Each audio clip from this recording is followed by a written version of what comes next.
Hello students, ஒரு 4 to 5 டேஸாக வந்து நான் வீடியோஸ் அப்லோட் பண்ணல. ஏன்னா நீங்கள் அடுத்து வந்து ஹாஃப் இயர்லி பார்த்திங்கன்னா சயின்ஸு சோசியலாக படிச்சுட்ருப்பீங்க இல்லையா, அதனால தான் நான் வந்து பண்ணலை. இனிமேல் வந்து நம்ம சேனலில் டெய்லி வந்து உங்களுக்கு எக்ஸாம் முடிகிற வரைக்கும் டெய்லி இம்பார்ட்டன்ட் சம்ஸு ஒரு 6 இம்பார்ட்டன்ட் சம்ஸ் போகலான்ருக்கோம். இது பார்த்திங்கன்னா ஆவரேஜ், பிலோ ஆவரேஜ், அப்புறம் வந்து பார்த்திங்கன்னா 80+ வாங்கணும் அப்படின்னு எய்ம் உள்ளவங்க தாராளமாக இது சம்ஸ் பார்க்கலாம். நம்ம ரிப்பீட்டட் சம்ஸு அந்த மாதிரி சம்மாக செலக்ட் பண்ணி தான் போட போகிறோம். ஸோ சேனலை தொடர்ந்து சப்ஸ்கிரைப் பண்ணுங்கள், கண்டிப்பாக உங்களுக்கு யூஸ்ஃபுல்லாக இருக்கும். நீங்கள் 90+ வாங்குறதுக்கு உண்டான எல்லா சம்ஸுமே இம்பார்ட்டன்ட், ஏற்கனவே எடுத்த கொஸ்டின், எக்ஸ்பெக்டட் கொஸ்டின்ஸு எல்லாமே தான் இந்த சேனலில் போட போகிறோம். ஸோ தொடர்ந்து சப்ஸ்கிரைப் பண்ணி ஷேர் பண்ணுங்கள். ஃபஸ்ட் சம் போகலாம். இன்றைக்கி நம்ம என்ன சாப்டரில் பார்க்க போகிறோன்னா, சாப்டர் வைஸ் பார்த்துக்கலாம். அங்கங்கே மிக்ஸ் பண்ணி பார்த்தோம்னா எக்ஸாமுக்கு உங்களுக்கு குழப்பம். இன்றைக்கி பார்த்திங்கன்னா நம்ம வந்து சாப்டர் வைஸே போய்க்கலாம். கோஆர்டினேட் ஜியோமெட்ரிலேருந்து போட்டிருக்கேன். ஃபைண்ட் த டிஸ்டன்ஸ் பிட்வீன் என்ன கண்டுபிடிக்கணும்? டிஸ்டன்ஸ் கண்டுபிடிக்கணும்.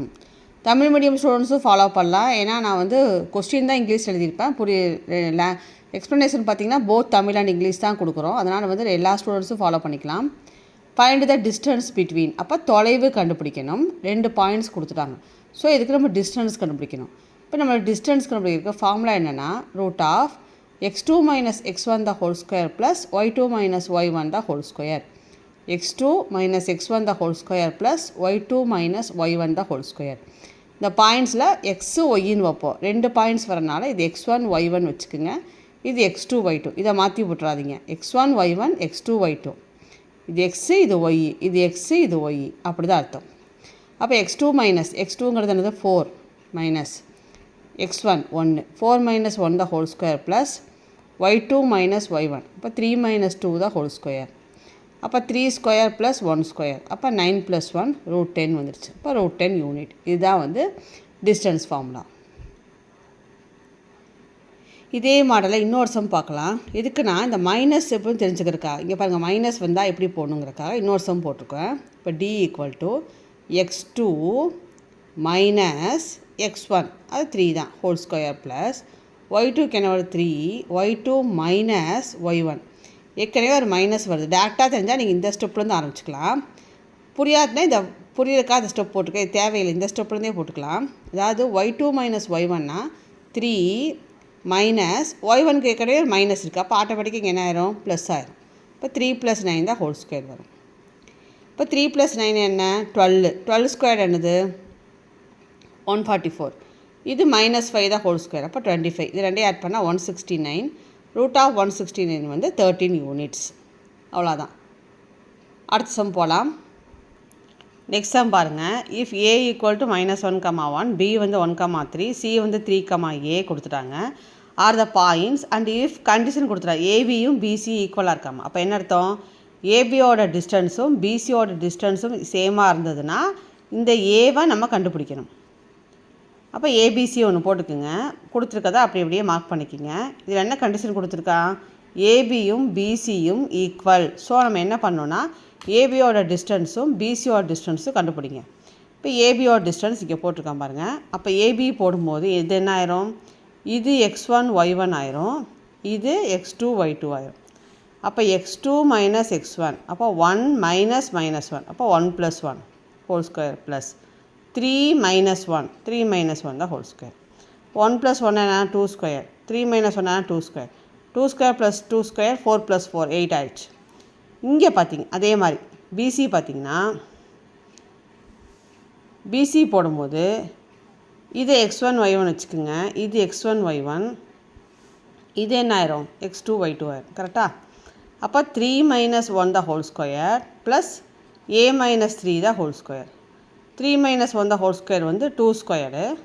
இது formula a - b the whole square. அப்போ a square - 2ab + b square, அதை வச்சு எக்ஸ்பேண்ட் பண்ணியிருக்கோம். அப்போ 2 ஸ்கொயர் வந்து உங்களுக்கு என்ன ஆயிரும் 4, 9 + 4 13 ஆயிடுச்சு. கொஞ்சம் வந்து சில விஷயங்கள்லாம் பார்த்திங்கன்னா டக்குன்னு போடுற மாதிரி இருந்தாலும் டைம் சேவ் ஆகும். இப்போ இங்கேயே ரூட் இருக்குது இல்லையா, ஸோ வந்து அந்த 2 சைடு ரூட்டை வந்து கேன்சல் பண்ணால் என்ன பண்ணோம், squaring on both side, 2 side square பண்ணி விட்டிங்கன்னா ரூட் போயிடுது. பேலன்ஸ் ரூட்டு மட்டும் எழுதிக்கிறோம். இப்போ எல்லாத்தையும் ஒரே சைடு கொண்டு வாங்க. அப்போ +8 என்ன ஆயிரும் -8 ஆயிடுது. அப்புறம் 13 - 8 ஆயிடுச்சு, 5 ஆயிடுச்சு. இப்போ இதை வந்து ஃபேக்டரைஸ் பண்ணணும், காரணிப்படுத்தணும். இப்போ இன்டூ பண்ணால் 5, ஆட் பண்ணால் -6. நான் ஏற்கனவே ஃபேக்டரைசேஷன் பேசிக்ஸ் சொல்லித்தரமோ ஷார்ட்ஸில் போட்டிருக்கேன் பாருங்கள். சென்டர் மட்டும் மைனஸாக இருந்தால் 2 ஃபேக்டரும் மைனஸாக தான் வரும். அதனால் -1 -5 போடுங்க.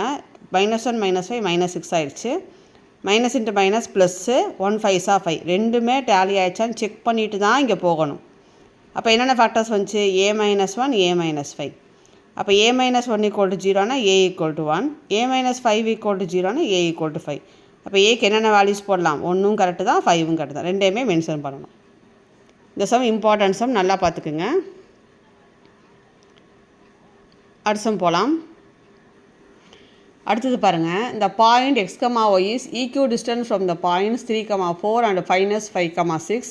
Find a relation between x and y. அதாவது பாயிண்ட் p, xy வந்து இந்த 3, 4ங்கிற பாயிண்ட்லேருந்தும் -5, 6ங்கிற பாயிண்ட்லேருந்தும் ஈக்யூ டிஸ்டன்ஸில் இருக்குதாமா. ஈக்யூ டிஸ்டன்ஸ்னால் இங்கே எவ்வளோ டிஸ்டன்ஸ் இருக்கோ அதான் இங்கே டிஸ்டன்ஸ்.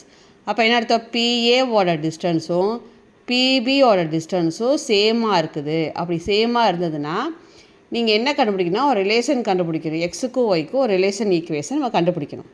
இது கொஸ்டின் தான் கொஞ்சம் என்னமோ ஒரு மாதிரி டிஃப்ரெண்ட்டாக கொடுக்காம கொடுத்துருக்கா. அதில் ஒன்றுமே இல்லை, போட்ட அதே மெத்தட் தான். அதாவது இந்த பாயிண்ட்லேருந்து இதுக்குள்ளே டிஸ்டன்ஸும் இந்த பாயிண்ட்லேருந்து இந்த இதுக்குள்ளே டிஸ்டன்ஸும் சேமாக இருக்குது. ஸோ அதை வச்சு கண்டுபிடிச்சி எல்லாத்தையும் ஒரே சைடு கொண்டு வந்தோம்னா மிச்சம் மீதி இருக்குது இல்லையா, அதுதான் ஈக்குவேஷன். அவ்வளோதான். இப்போ PA = BB வச்சுக்கோங்க. P என்ன வரும்? அப்போ x - 3 the whole square + y - 4 the whole square. இதுக்கு a - b the whole square வச்சு எக்ஸ்பாண்ட் பண்ணிக்கிங்க. இதுக்கும் a - b the whole square வச்சு எக்ஸ்பாண்ட் பண்ணிட்டேன். அப்போ இந்த பக்கம் போட்டிங்கன்னா x மைனஸ் ஆல்ரெடி ஒரு மைனஸ் இருக்குது, அப்போ ப்ளஸ் ஆயிடும். x + 5 the whole square + y - 6 the whole square. இப்போ இதுக்கும் என்ன பண்ணிக்கலாம்? அப்போ x² - 10x + 25 + y² - 12y + 36. இப்போ என்ன பண்ணலான்னா ரெண்டையுமே வந்து இப்போ 2 சைடு ரூட் இருக்குனால என்ன பண்ணலாம்? ஸ்கொயர் பண்ணிட்டீங்கன்னா 2 சைடு ரூட்டு போயிடுச்சு. இப்போ இது போனதுக்கப்புறம் பார்த்திங்கன்னா இங்கேயே x² இங்கேயே x². சேமாக இருந்தால் ஈக்குவல் இருக்கும்போது கேன்சல் பண்ணலாம். ஒரே சைனாக இருக்கணும். இங்கே x² இங்கே x². சேமாக இருக்க ஒரே சைன்.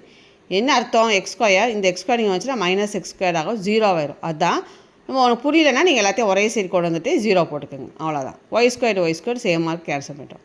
ஸோ இந்த மிச்சம் மீதி என்ன இருக்கோ எல்லாத்தையுமே ஒரே சைடு கொண்டு வந்துட்டேன், வேறு எதுவுமே பண்ணல. எல்லாத்தையும் ஒரே சைடு கொண்டு வந்துட்டோம்னா அப்புறம் எக்ஸ் எல்லாம் கம்பைன் பண்ணிக்கிங்க, ஒய் எல்லாம் கம்பைன் பண்ணிக்கிங்க, நம்பர் எல்லாம் கம்பைன் பண்ணிக்கிங்க. அவ்வளோதான். கம்பைன் பண்ணிட்டீங்கன்னா இந்த வந்து ஃபஸ்ட்டு மைனஸ் வருது, இங்கே =0 வரனால மைனஸை வந்து அப்படியே சைன் சேஞ்ச் பண்ணலாம் எல்லாத்துலேயும். அப்போ ப்ளஸ் ஆயிரும். அப்புறம் பார்த்திங்கன்னா எல்லாமே பார்த்திங்கன்னா ஒன்று 4 டேபிளில் டிவைட் ஆகிறனால 4 ஆல் டிவைட் பண்ணிவிடுவோம். அவ்வளோதான். இப்போ ரிலேஷன் ஈக்குவேஷன் கண்டுபிடிக்கிறதுனால y = அப்படின்னு கொண்டு வந்துடலாம். அப்போ -y = -4x - 9. இப்போ y = 4x + 9. இப்போ ஒய்க்கும் எக்ஸுக்கும் உண்டான ரிலேஷன் ஈக்குவேஷன் இதுதான். புரியுதா? இப்போ 4 சம்ஸ் போட்டேன். 2 சம் வந்து ஈவினிங் அப்லோட் பண்ணுறேன். தேங்க்ஸ் ஃபார் வாட்சிங்.